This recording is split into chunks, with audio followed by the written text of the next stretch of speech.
নমস্কার বন্ধুরা, আমি গায়ত্রী। প্রত্যেক দিনের মতন আজকেও আবার চলে এসেছি ধানের জমিতে। দেখুন,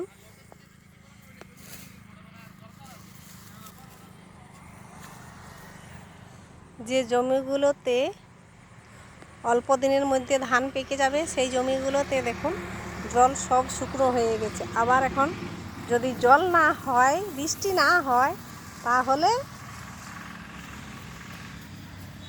ধান ফুটে বেরোবারও সমস্যা আছে। কিন্তু আজ একটু একটু মেঘলা ভাব করছে। 3-4 দিন থেকে প্রচুর রোদ ছিল।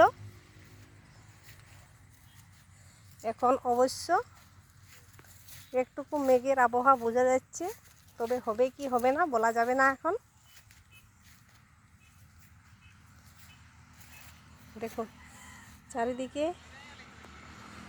কীরকম সবুজ হয়ে গেছে।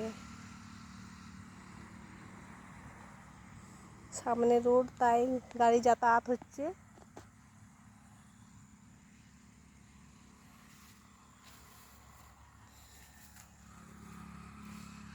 এখন জমিগুলোতে চলা যাচ্ছে না, যেভাবে আগাছার উপদ্রব বেড়ে চলেছে, আর পোকারও ভয় হচ্ছে।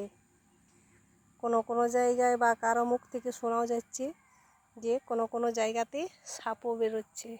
তাই বাড়িগুলো, সাইডগুলো, জমিগুলোর পরিষ্কার করার ব্যবস্থাও নেওয়া হচ্ছে বা ওষুধ স্প্রে করে দেওয়া হবে।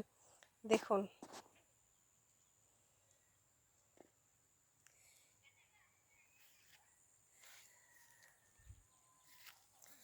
প্রত্যেকটা জমিতে, যে জমিগুলোতে চাষ হয়নি সেগুলোতে ঘাসে ভর্তি হয়ে গেছে। দেখুন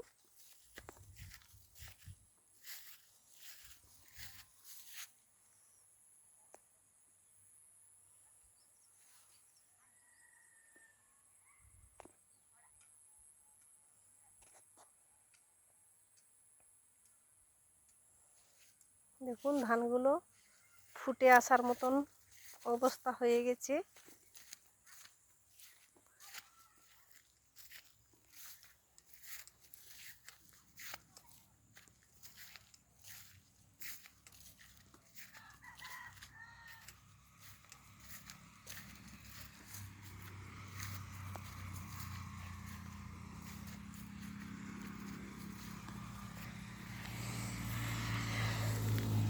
এই দেখুন আগাতে শীষ বেরিয়ে আসছে। দেখুন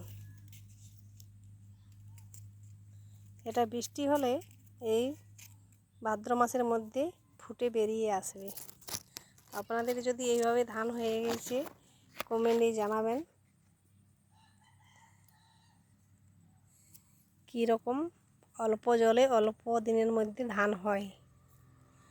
নমস্কার বন্ধুরা, এখন এই পর্যন্তই।